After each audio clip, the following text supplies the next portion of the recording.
Last class में अपन जो पढ़ रहे थे उससे आगे कंटिन्यू करते हैं। हम कैथोड रे ट्यूब एक्सपेरिमेंट के जो ऑब्जर्वेशन थे उनको लिया था और उनका कंक्लूजन आया था। एक तो आया था कि जो इलेक्ट्रॉन होता है, फॉर इलेक्ट्रॉन, यहाँ पे हमारे पास कुछ डेटाज आए थे इलेक्ट्रॉन के लिए। मैंने ये बताया कि डेटाज हमें ध्यान में रखने हैं और इन डेटा को कैसे निकाला गया होगा इसके बारे में पूरी जानकारी हमें, जब 12th क्लास में हम फिजिक्स बहुत ज्यादा डिटेल में बेसिक्स फिजिक्स के पढ़ चुके होते हैं, तो वहां पे आपकी जो फिजिक्स की सेकंड बुक है, उस सेकंड बुक में 3rd चैप्टर में वापस दोबारा ये सारी चीजें आती है एटॉमिक स्ट्रक्चर की, जिसमें एक एक चीज को और ज्यादा इलोबरेट करते हुए समझाया जाता है। तो सबसे पहले चार्ज टू मास रेशियो जो है इलेक्ट्रॉन के लिए, ये आया था 1.75 इंटू 10⁻11 गुलाम पर केजी। तो ये तो निकाला था जे थॉम्सन ने, बाय जे थॉम्सन। और जे थॉम्सन ने क्या किया था, एक मास स्पेक्ट्रोस्कोपी एक्सपेरिमेंट होता है, इसमें इलेक्ट्रिकल फील्ड लगाते हैं, मैग्नेटिक फील्ड लगाते हैं, दोनों में बैलेंस बनाते हैं, रेडियस मेजर करते हैं, वगैरह वगैरह। ये सब चीजें अपन 12th क्लास में वापस पढ़ेंगे, लेकिन अभी मैं आपको सीधा डायरेक्टली इसकी जो वैल्यूज है, क्योंकि ये वैल्यूज हमें सारी केमिस्ट्री में बार बार काम में लेनी होती है। तो बाय जे थॉम्सन था, और यहाँ पे एक्सपेरिमेंट था by mass spectroscopy experiment, mass spectroscopy experiment. ठीक है, तो इसमें यहाँ पे J Thomson charge to mass ratio निकालता है, इसको बोलते हैं charge to mass ratio, charge to mass ratio. ठीक है, और फिर मैंने आपको बताया कि अगर इलेक्ट्रॉन पे ऊपर चार्ज की बात करें, तो इलेक्ट्रॉन का चार्ज होता है माइनस में 1.6 इंटू 10⁻⁻⁻ में 19 कूलम। ये दिया था बाय मिलिकन मुरी का oil drop experiment, by Millikan मुरी oil drop experiment, oil drop experiment. तेल की बूंदों का प्रयोग था इसका। हालांकि आपकी जो बुक है 11th क्लास की, उसमें जिक्र भी और थोड़ा डायग्राम भी दिया हुआ है, पर डिटेल में नहीं दिया हुआ, इसलिए अपन नहीं पढ़ते। मिलिकन मुरी ऑयल ड्रॉप एक्सपेरिमेंट, ये हम बहुत ज्यादा जब फिजिक्स पढ़ चुके थे तब हमें आता है, तब हमें इसको लिखना होता है। और अब देखो, इस चार्ज की वैल्यू जब यहाँ पे रख देते हैं, यहाँ पे ई की वैल्यू रख देंगे, तो यहाँ से इलेक्ट्रॉन का जो मास आएगा, ये है मास ऑफ इलेक्ट्रॉन। यहाँ पे देखो कितना आ जाता है, यहाँ पे देखो, जब चार्ज की वैल्यू रख देंगे 1.6 इंटू 10⁻⁻ में 19, और मास की वैल्यू निकालेंगे तो ये आ जाएगी 1.6 इंटू 10⁻⁻ में 19 डिवाइडेड बाय 1.75 इंटू 10⁻11। तो इसका जब डिवाइड करते हैं तो इलेक्ट्रॉन का मास आता है कोई 9.1 इंटू 10⁻⁻ में 31 केजी, या फिर ये अगर ग्राम में देखें तो आता है 9.1 इंटू 10⁻⁻ में 28 केजी, या फिर माइनस में 31 केजी ही रखते हैं। तो इतना मास हमें इलेक्ट्रॉन का देखने को मिलता है, 9.1 इंटू 10⁻⁻ में 31 केजी। आप कैलकुलेटर से भी निकाल सकते हो। अगर 1.6 पे 1.75 का डिवाइड किया जाए तो इतना ही आता है। ठीक है, तो ये चीज हमें ध्यान में रखनी है। 9.1 इंटू 10⁻⁻ में 31 केजी। देखो 1.6 को 1.75 से डिवाइड करोगे तो लगभग 0.91 आएगा, -19 है, ऊपर जाएगा तो माइनस में 30 होगा, एक जीरो और दे देंगे तो ये जाएगा 9.1 इंटू 10⁻⁻ में 31 केजी हो जाएगा। आई बात समझ में? तो ये चीजें, ये डेटा कुछ आपको ध्यान में रखना है। आपको इलेक्ट्रॉन का चार्ज और इलेक्ट्रॉन का मास, ये तो आपको याद ही रखना है बस, है ना। आपको हर जगह इनका यूज करने को मिलने वाला है, तो हमें ये हमेशा याद रखना है, एक अच्छे बच्चे की तरह, अच्छे विद्यार्थी की तरह। ठीक है, आई बात समझ में? आगे बढ़ते हैं। अब लेंगे हम डिस्कवरी ऑफ न्यूट्रॉन पे, सॉरी प्रोटॉन पे जाते हैं। ये तो था डिस्कवरी ऑफ इलेक्ट्रॉन, जिसमें जे थॉम्सन का कैथोड रे ट्यूब एक्सपेरिमेंट पढ़ते हैं। अब लेते हैं डिस्कवरी ऑफ प्रोटॉन। ठीक है, डिस्कवरी ऑफ प्रोटॉन, प्रोटॉन की खोज, प्रोटॉन की खोज। तो प्रोटॉन कैसे खोजा गया, हाउ प्रोटॉन वाज डिस्कवर्ड। तो प्रोटॉन की डिस्कवरी के लिए भी सेम ही एक्सपेरिमेंट था जैसा कि हमने कैथोड रे ट्यूब एक्सपेरिमेंट किया। उसमें कैथोड रे की जगह एनोड रे जो है वो फॉर्म हो रही थी। कैसे हो रही थी उसको समझते हैं। सबसे पहले आपको एक बात ध्यान में रखनी है, इसको किसने खोजा था, ये बाय दिया गया था गोल्ड स्टीन के द्वारा, गोल्ड स्टीन। ठीक है, गोल्ड स्टीन नाम का एक साइंटिस्ट था, उसने प्रोटॉन की डिस्कवरी की। जैसे जे थॉमसन ने इलेक्ट्रॉन की डिस्कवरी की, वैसे ही गोल्ड स्टीन ने प्रोटॉन की डिस्कवरी की। तो प्रोटॉन की डिस्कवरी के लिए भी हमें सारी चीजें सेम ही लेनी होती है, हमें वापस वही जैसे हमने कैथोड रे ट्यूब बनाया था वैसा ही एक ट्यूब लेना होता है, वैसा ही ट्यूब वापस ले लेते हैं एक, ये एक और ट्यूब वैसा वैसा ही लिया, जिसमें हमने वैक्यूम की फैसिलिटी रखी, यानी कि हमारी जो गैसेस हैं उनको बाहर निकाल पाए। ये कोई ग्लास ट्यूब हो गया, ठीक है ऐसे, ये ग्लास ट्यूब है। और यहाँ से मान लो ये कोई वैक्यूम पंप है जिससे हम अंदर की जो गैसें हैं उनको निकाल सके। यहाँ पे इलेक्ट्रोड लगा देते हैं, एक इलेक्ट्रोड यहाँ लगाया, एक इलेक्ट्रोड यहाँ पे लगाया, इनको वायर से कनेक्ट किया। कैथोड कह देते हैं, इनको एनोड कह देते हैं। हाँ, अब बैटरी के टर्मिनल से कनेक्ट करेंगे। अब ये बताओ, लास्ट क्लास में मैंने बताया था कि बैटरी के अगर पॉजिटिव टर्मिनल से कनेक्ट हो तो उसको क्या बोलते हैं, और नेगेटिव टर्मिनल से कनेक्ट हो तो क्या बोलते हैं। कौन होता है पॉजिटिव टर्मिनल से कनेक्ट होने वाला और कौन होता है नेगेटिव टर्मिनल एनोड से? होता है, positive anode, negative cathode. Positive होता है एनोड, और कैथोड नेगेटिव। नेगेटिव वाला देखो होगा कैथोड, नेगेटिव वाला तो होता है कैथोड और पॉजिटिव वाला हो जाएगा एनोड। ठीक है, इनमें सर हाई वोल्टेज होता है। हाँ हाई वोल्टेज होता है। देखो यहाँ पे ये पॉजिटिव टर्मिनल है, पॉजिटिव टर्मिनल को थोड़ा सा बड़ा डंडा दिखाते हैं, नेगेटिव टर्मिनल को छोटा दिखाते हैं। और जो नेगेटिव से जुड़ा है वो तो होता है कैथोड, ये है कैथोड। और जो नेगेटिव टर्मिनल से जुड़ा है वो हो जाता है एनोड। ठीक है, और यहाँ पे वैक्यूम पंप लगा है, ये वैक्यूम पंप है जो कि अंदर के जो गैस के पार्टिकल्स है उनको बाहर निकाल देता है। यहाँ पे मान लो कोई गैस थी तो उस गैस के पार्टिकल्स को थोड़ा थोड़ा बाहर निकाल देता है। देखो अब ये गैस के पार्टिकल्स क्यों बाहर निकाले जाते हैं, इसका कारण समझना, क्योंकि गैस के पार्टिकल अगर बहुत ज्यादा होते हैं तो यहाँ से जो कैथोड से या एनोड से जो रेज निकलती है वो ऑब्स्ट्रक्ट हो जाती है, यानी कि ये जो पार्टिकल्स उनको रोक लेते हैं। तो जब रोक लेते हैं तो एक इलेक्ट्रोड से दूसरे इलेक्ट्रोड की तरफ वो रे पहुंच नहीं पाएगी, पहुंच नहीं पाएगी तो दिखाई नहीं देगी, दिखाई नहीं देगी तो मामला सेट नहीं होगा। तो यहाँ पे हम क्या करते हैं, वैक्यूम पंप की सहायता से थोड़े थोड़े गैस के पार्टिकल्स बाहर निकालने लगते हैं। लेकिन थोड़े थोड़े गैस के पार्टिकल हम को चाहिए भी, ऐसा नहीं है कि कंप्लीटली जीरो कर दें, कंप्लीटली वैक्यूम कर दें, बहुत ही कम प्रेशर मेंटेन करते हैं, यानी कि कुछ ना कुछ पार्टिकल वहां पे अभी भी मौजूद रहते हैं, लेकिन उनकी संख्या जो है वो बहुत कम होती है।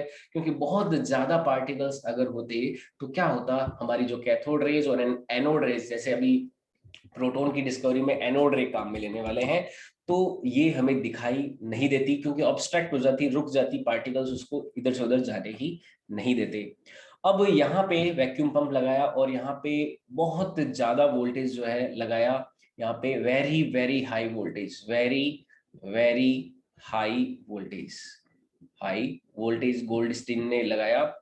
देखो जे थॉमसन ने एक्सपेरिमेंट कर लिया था, गोल्ड स्टीन ने वापस दोबारा इसी पे एक्सपेरिमेंट किया।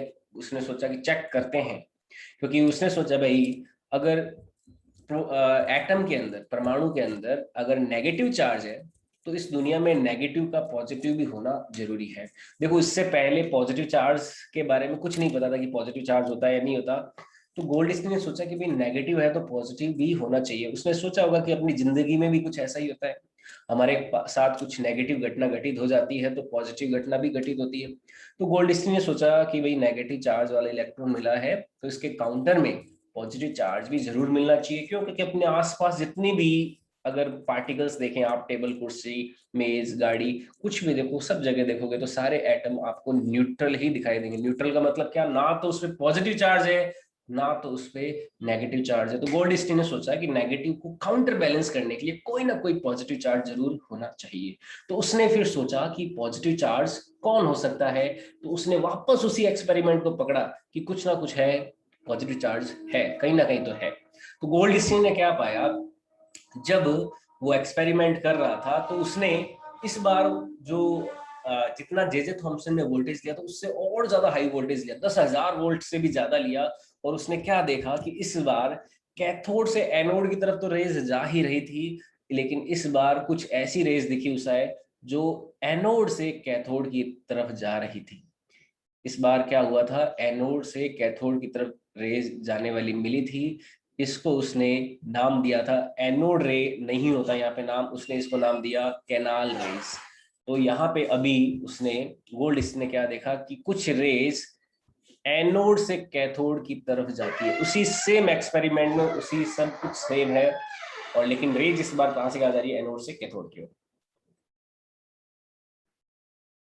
ठीक है, और इन रेज को नाम दिया गया कैनाल रेज। इन रेज का नाम एनोड रे नहीं होता है, इनका नाम होता है कैनाल रेज।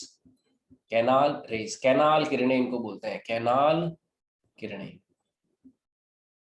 ठीक है, ये इनका नाम होता है। तो ये पूरा सेटअप था प्रोटॉन की डिस्कवरी के लिए। तो एनोड से कैथोड की ओर जाने वाली रेज होती है, उसमें कैनाल रेज होती है, और इन कैनाल रेज ये किससे मिलकर बनी होती है, ये गैस के आयन से मिलकर बनी होती है। तो अपन सारे के सारे पॉइंट्स लिखेंगे, properties of canal raise, properties properties of canal raise. Canal raise जो है, कैनाल किरणें, उनकी प्रॉपर्टी लिखते हैं, कैनाल किरणों के गुणधर्म, कैनाल किरणों के गुणधर्म। पहली प्रॉपर्टी तो ये होगी, हाँ, कैथोड की पोजीशन चेंज की थी, नहीं कैथोड की कोई पोजीशन नहीं की, अभी भी कैथोड वहीं पे ही है जहां पे कैथोड था जे थॉमसन के एक्सपेरिमेंट में।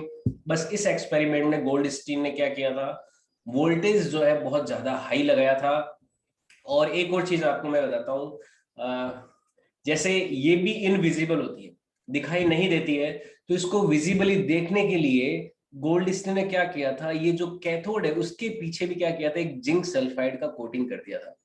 यहाँ पे देखो जिंक सल्फाइड का कोटिंग किसने किया, गोल्डस्टीन ने यहाँ पे किया था बस। और जे जे थॉम्सन ने कहाँ पे किया था, जे जे थॉम्सन ने यहाँ पे किया था। जे जे थॉम्सन ने केवल यहीं पे किया था, और यहाँ पे करने के बाद में, क्योंकि देखो सारी की सारी जो रेज है, और यहाँ पे जब कैथोड रे एक्सपेरिमेंट कर रहे थे तो कैथोड से एनोड की तरफ जा रही थी जो रे, वो इस कैथोड को काटते हुए, यहाँ पे परफोरेटेड कैथोड्स या इलेक्ट्रोड यूज होते हैं। परफोरेटेड जो वर्ड, उसका मतलब क्या है, हम उस इलेक्ट्रोड के अंदर ऐसे छेद कर देते हैं, होल्स कर देते हैं। तो होल्स करने से क्या होती है, वो रे उस इलेक्ट्रोड से भी बाहर निकल के पीछे की ओर जाती थी। तो यहाँ पे क्या हुआ था, जो कैथोड रे गई थी इस एनोड को ब्रेक करते हुए, उसने पीछे जाके यहाँ पे स्पार्क पैदा किया। स्पार्क पैदा किया तो उससे जे जे थॉमसन को पता चला कि भाई कैथोड से एनोड की ओर रेज आ रही है, इसलिए उसने बोला उसको कैथोड रेज। लेकिन उसने क्या किया था, उस समय उसने वोल्टेज 10,000 वोल्ट से थोड़ा कम रखा था, और यहाँ पे उसने जिंक सल्फाइड का कोटिंग नहीं किया था। लेकिन जो आपका गोल्डस्टीन था, उसने ये जो कैथोड था इसके पीछे जिंक सल्फाइड का कोटिंग किया था। ये जिंक सल्फाइड है यहाँ पे। अब जिंक सल्फाइड का कोटिंग किया तो उसने क्या देखा कि यहाँ पे अगर परफोरेटेड कैथोड काम में लिए जाए, परफोरेटेड यानी कि यहाँ पे भी उसने क्या कर दिए, होल्स कर दिए। अब जब होल किए तो यहाँ से ये जो रे जो बनी थी, ये रे बन के इसके पीछे की तरफ गई। तो उसने बोला कि ना केवल रेज कैथोड से एनोड की तरफ जाती हुई मिलती है हमें, कुछ रेज ऐसी भी मिलती है जो एनोड से कैथोड की ओर जाती है, और उसी को उसने क्या नाम दिया, कैनाल रेज नाम दिया। हाँ, जो इलेक्ट्रोड्स होते हैं उसमें होल्स किए थे।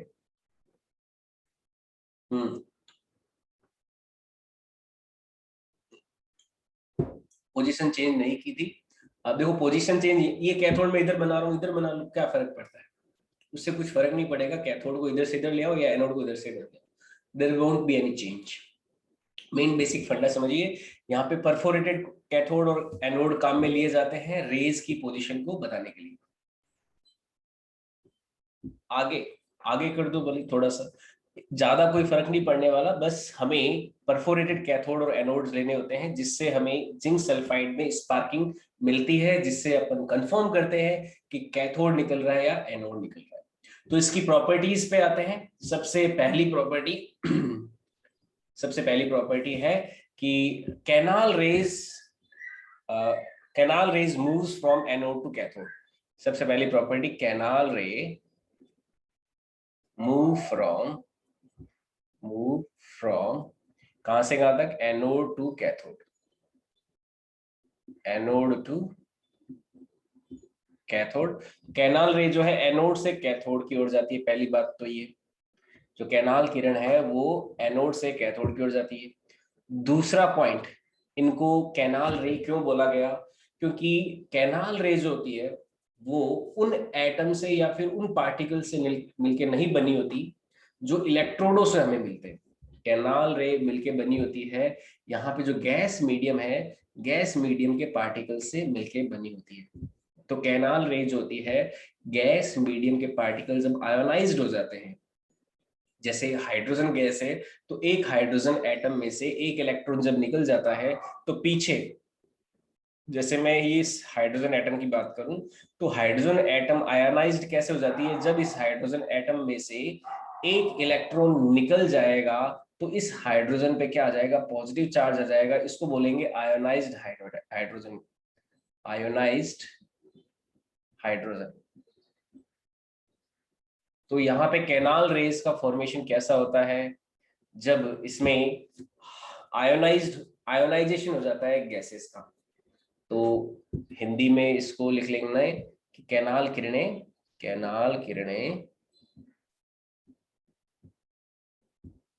एनोड से कैथोड की ओर जाती है, एनोड से कैथोड की ओर जाती है। दूसरा point, important point, canal raise का फॉर्मेशन कैसे होता है, गैस के आयनाइजेशन से होता है। Canal raise form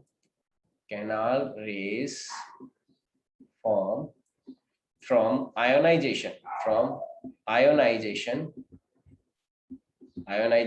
of gas medium in tube। तो जो ट्यूब के अंदर गैस मीडियम यूज किया जा रहा है, उस गैस मीडियम के जो पार्टिकल्स हैं उसके आयनाइजेशन से बनता है। जैसे हाइड्रोजन में से एक इलेक्ट्रॉन निकल गया तो H+ जो है वो आयनाइज्ड हाइड्रोजन आयनाइज्ड हो गई। तो इसमें दूसरा पॉइंट हिंदी में लिख देता हूं, कैनाल किरणें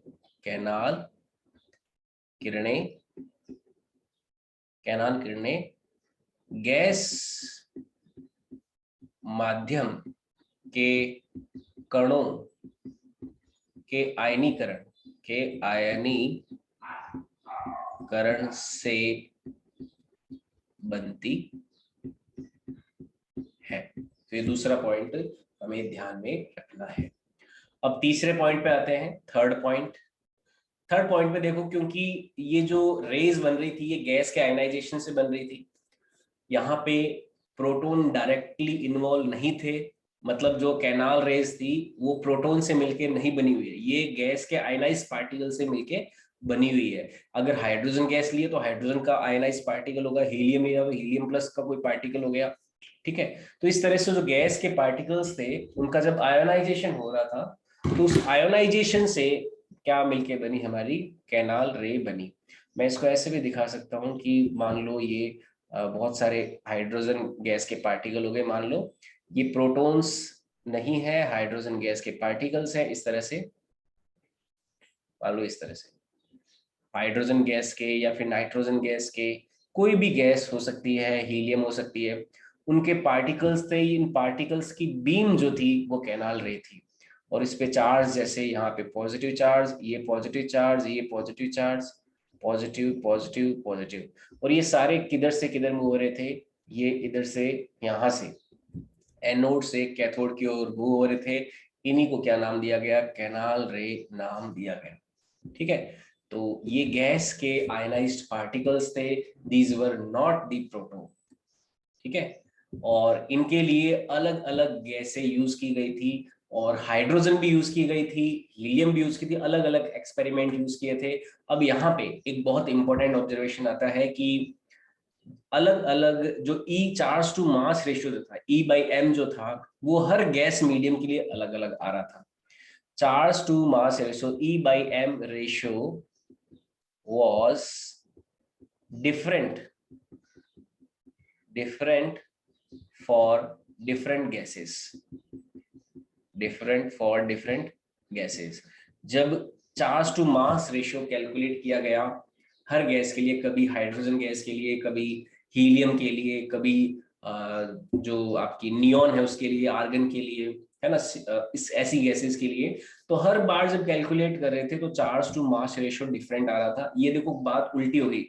जे थॉमसन ने जो एक्सपेरिमेंट किया था उसमें चार्ज टू मास रेशियो, चाहे गैस कोई भी थी, चाहे इलेक्ट्रोड कोई भी था, हमेशा क्या आ रहा था, सेम ही आ रहा था। लेकिन यहाँ पे charge to mass ratio gas अलग अलग जब यूज कर रहे हैं तो अलग अलग आ रहा है। इसका कारण समझना।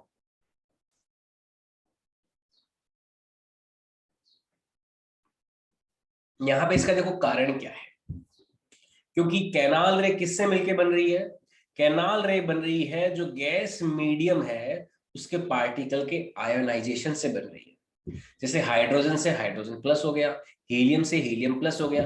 अब हाइड्रोजन से हाइड्रोजन प्लस हुआ तो ऊपर तो हाइड्रोजन का चार्ज हो गया, प्लस चार्ज, मान लो एक प्रोटॉन के बराबर चार्ज, या फिर 1.6 × 10⁻⁹ कूलम, ऊपर तो चार्ज वो सेम रहा। लेकिन नीचे मास जो है, हाइड्रोजन का मास अलग होगा, हीलियम का मास अलग होगा, या फिर नियॉन का मास, आर्गन का मास, जो अलग अलग कोई भी गैस यूज करोगे तो उसका मास तो अलग ही आने वाला है। तो यहाँ पे हर एक गैस के लिए चार्ज टू मास रेशियो अलग अलग आया था। तो अलग अलग गैस हेतु अलग अलग अलग अलग गैस के लिए, अलग अलग गैस के लिए E बाई एम अनुपात अलग अलग मिला,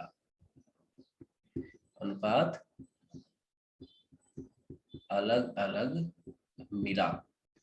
अब नेक्स्ट ध्यान में रखना, नेक्स्ट फोर्थ पॉइंट, ये जो चार्ज टू मास रेशियो है, अब देखो E अपॉन एम, अब m जिसका सबसे कम होगा उसका चार्ज टू मास रेशियो सबसे मैक्सिमम होगा। चार्ज टू मास रेशियो जिसका मास सबसे कम होगा, अब सबसे कम पीरियोडिक टेबल में किसका मास होता है? हाइड्रोजन का होता है।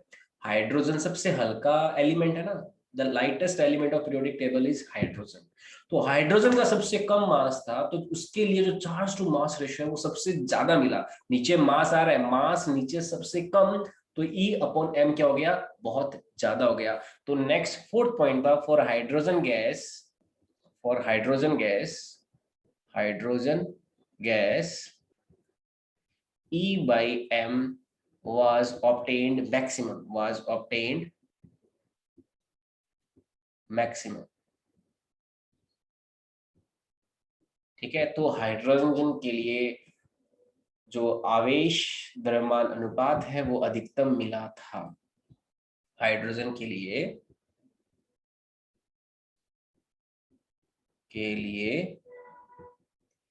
E by m अधिकतम प्राप्त हुआ, अधिकतम प्राप्त हुआ। तो हाइड्रोजन के लिए मैक्सिमम क्यों मिला चार्ज टू मास रेशियो? क्योंकि विच गैस हैव हाईएस्ट मास।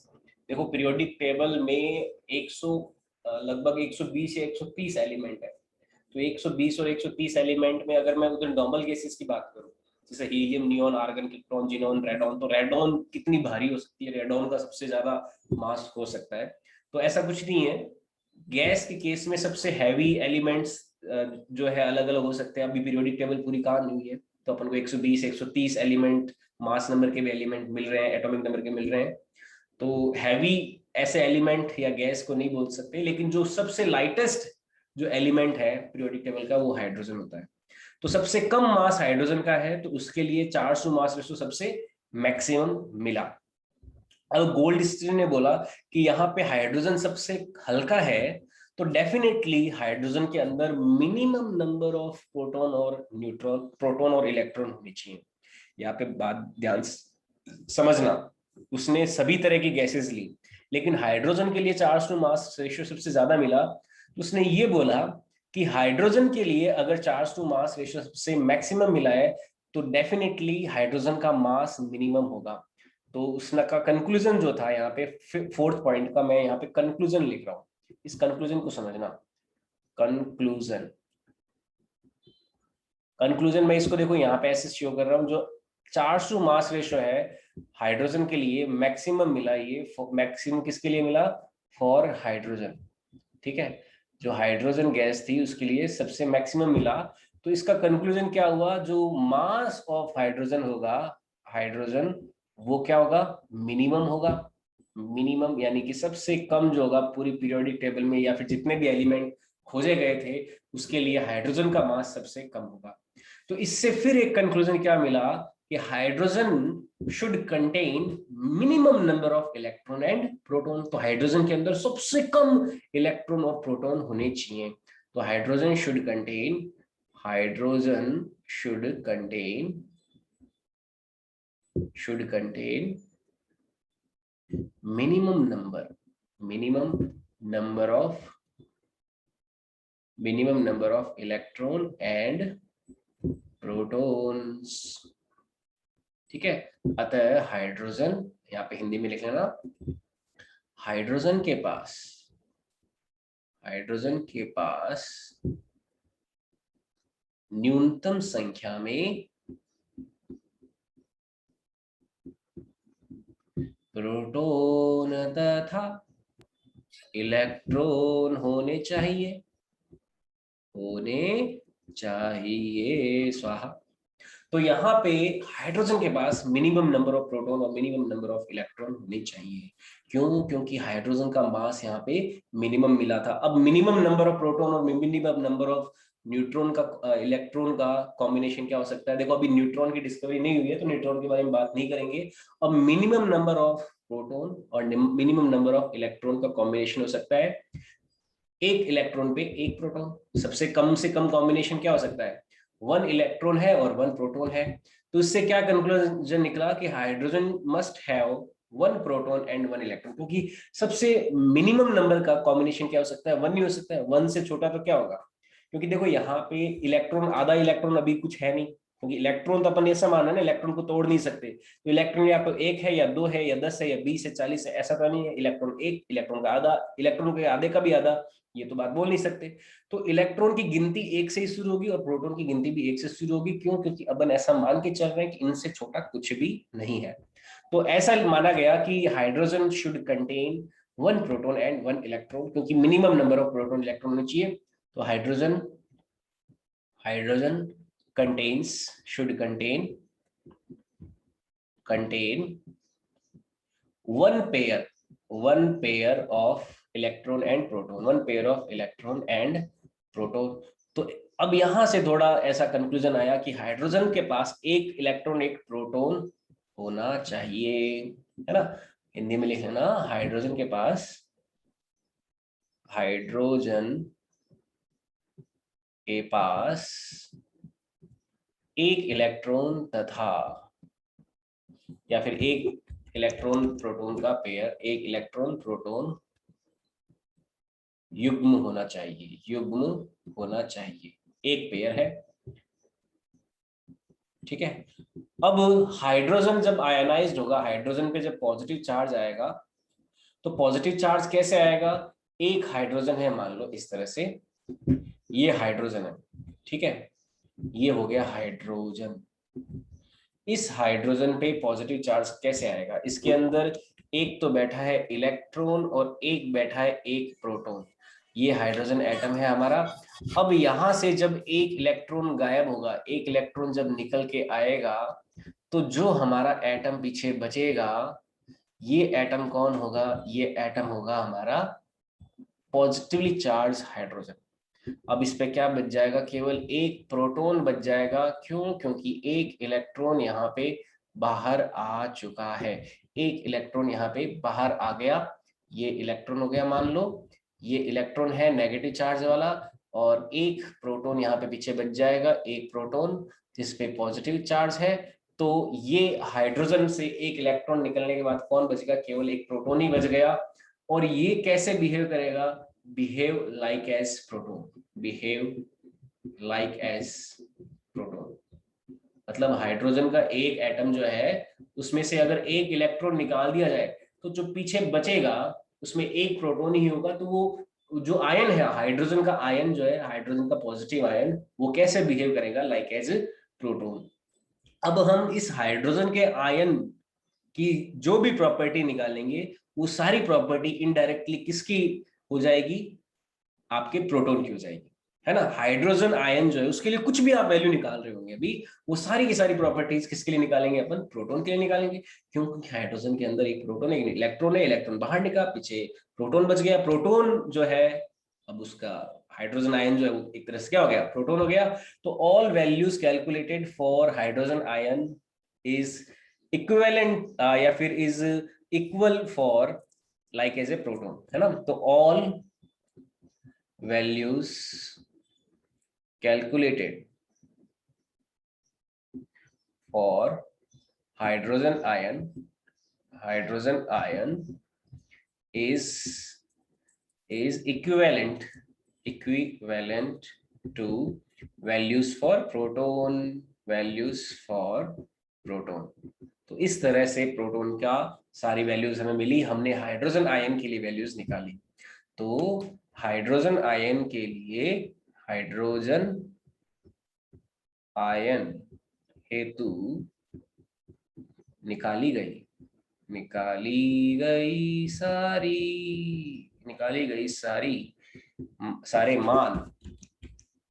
सारे मान हाइड्रोजन प्रोटॉन के मान देंगे, प्रोटॉन के मान होंगे हम होंगे कामयाब, है ना। तो इस तरह से प्रोटॉन के बारे में वैल्यूज निकाली गई। और प्रोटॉन के लिए अपन को वैल्यूज कुछ ध्यान में रखनी है। जैसे प्रोटॉन का जो मास होता है, मास ऑफ प्रोटॉन ये होता है कोई 1.66 इंटू 10⁻⁻27 kg, ये प्रोटॉन का मास होता है। और ग्राम में लेना है तो ये हो जाएगा 1.66 इंटू 10⁻⁻24 ग्राम, है ना। 10⁻³ का डिफरेंस हो जाएगा, ये ग्राम में हो जाता है। जो चार्ज होता है, चार्ज ऑन प्रोटॉन, ये इलेक्ट्रॉन के बराबर ही होता है, लेकिन ये प्लस का 1.6 इंटू 10⁻⁻19 कूलम होता है।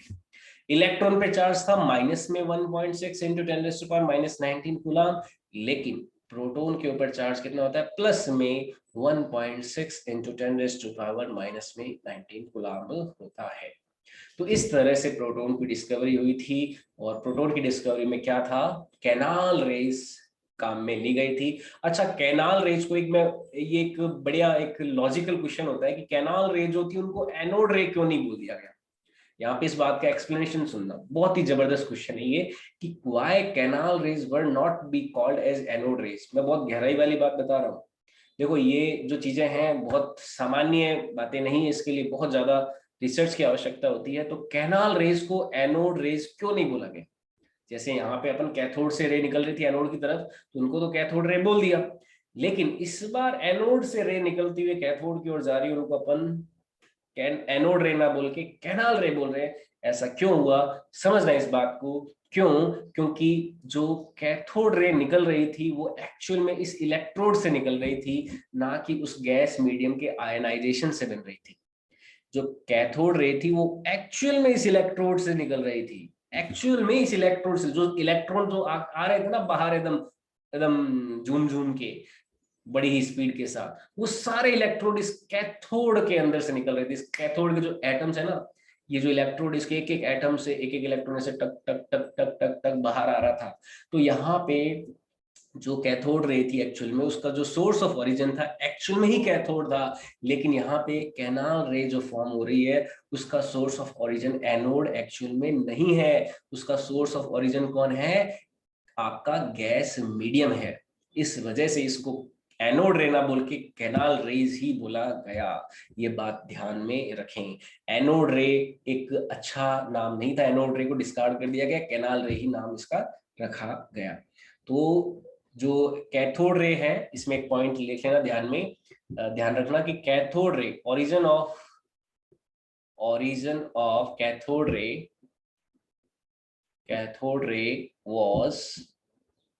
was cathode electrode,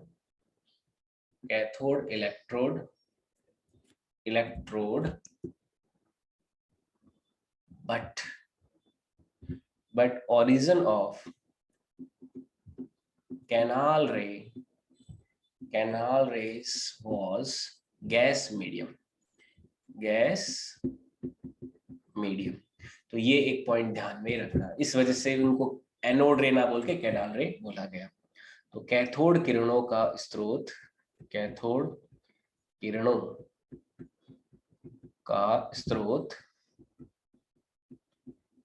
इलेक्ट्रोड था,